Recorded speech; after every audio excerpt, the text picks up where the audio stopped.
Friend, how are you? कैसे हो आप सब? लास्ट वीडियो में हमने अलंकार वाला टॉपिक कंप्लीट किया था। आज हम हिंदी साहित्य का नेक्स्ट टॉपिक जो करेंगे वो करेंगे छंद का। तो छंद क्या होता है, उसका क्या अर्थ है, उसके कितने भेद हैं, उसके बारे में आज हम जानकारी आपको देंगे। तो सबसे पहले तो छंद का अर्थ क्या है वो देखो। छंद शब्द संस्कृत की छद धातु में ऐसुन प्रत्यय लगाने से बना है। छंद शब्द किससे बना है? संस्कृत की छद धातु में ऐसुन प्रत्यय लगाने से बना है। यह अनेकार्थी है। अनेकार्थी का मतलब है कि इसके अनेक अर्थ हैं। इसके अर्थ हैं प्रसन्न करना, फुसलाना, बांधना, आच्छादित करना, कामना करना, अक्षर संख्या का परिमाण करना आदि।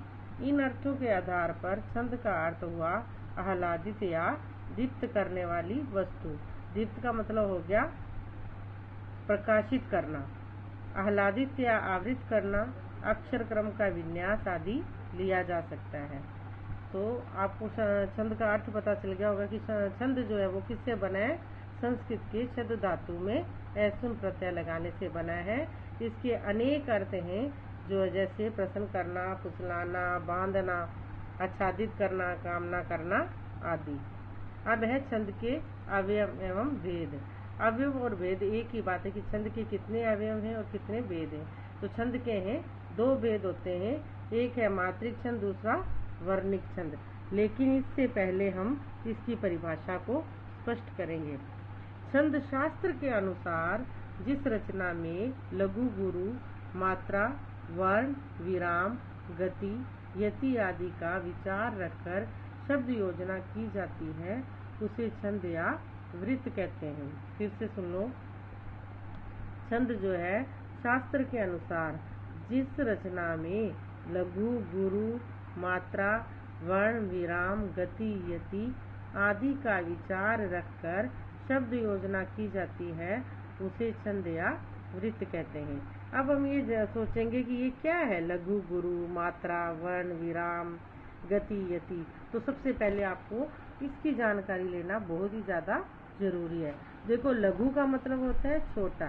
जैसे अपने स्वर और व्यंजन करते थे तो उसमें ह्रस्व और दीर्घ वर्ण होते थे। ह्रस्व होते जैसे छोटे वाले ए, फिर आ को छोड़ के ई, छोटा ऊ, वी, विशी। तो ऐसे दीर्घ कौन से? आ, बड़ा ई, बड़ा ऊ।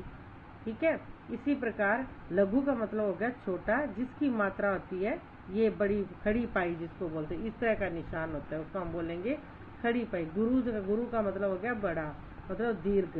दीर्घ इसका निशान कुछ इस तरह का होता है, जैसे एस बनाओ। तो इस गुरु की दो मात्राएं मानी जाती है और लघु की एक मात्रा मानी जाती है।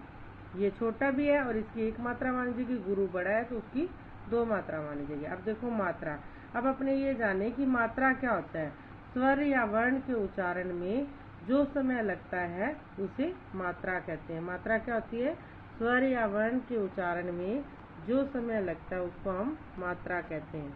वर्ण का तो आपको पता ही है कि वर्ण क्या है? भाषा की सबसे छोटी इकाई है जिसकी ओर अधिक टुकड़े नहीं किए जा सकते। या फिर ऐसे कहो कि स्वर अथवा स्वर युक्त व्यंजन वर्ण कहलाते हैं। स्वर अथवा स्वर युक्त जो व्यंजन है वो क्या कहलाते हैं? वर्ण कहलाते हैं। विराम। विराम का मतलब है कुछ समय के लिए आराम करना, मतलब रुकना। गति।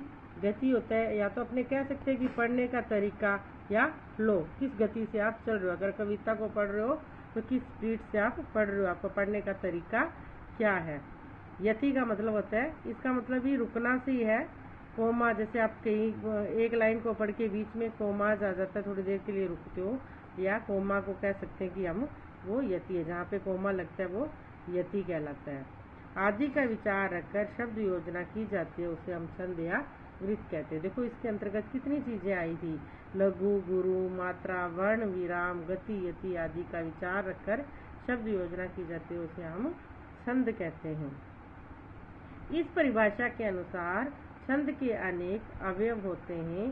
छंद के प्रत्येक चरण में वर्णों या अक्षरों की संख्या निर्धारित रहती है अथवा मात्राओं की संख्या या गिनती से पद रचना होती है। इस आधार पर छंद के प्रमुख दो भेद हैं, नंबर 1 मात्रिक छंद और नंबर 2 वर्णिक छंद। मात्रिक छंद से ही पता चलता है कि जिसमें मात्राओं की गणना होती है, ठीक है, जिसमें मात्राओं की गणना होती है वो होता है मात्रिक छंद, और जिसमें वर्णों की गणना होती है वो होता है वर्णिक छंद। ठीक है, आज हम इतना ही करेंगे। एक बार फिर से थोड़ा रिपीट कर देती हूँ, आपको अच्छी तरह से समझ आए, क्योंकि ये जो टॉपिक है हमारा ये काफ़ी हार्ड पड़ता है, इसलिए एक साथ अगर सारा करवाऊंगी तो सारा आपके ऊपर से निकलेगा। तो एक बार फिर रिपीट कर लो। छंद शब्द जो है वो संस्कृत की छद धातु में ऐसुर प्रत्यय लगाने से बना है, जिसके अनेक अर्थ हैं। कौन कौन से? प्रसन्न करना, फुसलाना, बांधना या आच्छादित करना आदि। छंद के अवयव बताए गए। छंद के 2 अवयव होते हैं। अवयव मतलब छंद के भेद। छंद के कितने भेद बताए गए? 2 भेद। कौन कौन से? मात्रिक छंद और वर्णिक छंद। मात्रिक छंद में क्या बताया गया? जिसमें मात्राओं की गणना की जाती है वो मात्रिक छंद होते हैं। और वर्णिक छंद कौन से होते हैं? जिसमें वर्णों की गणना की जाती है।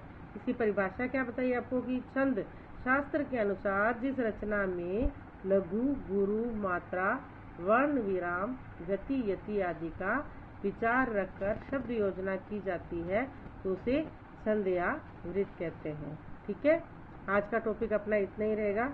कल हम मात्रिक छंद को जानेंगे कि मात्रिक छंद क्या है। ठीक है, ओके, बाय, थैंक यू।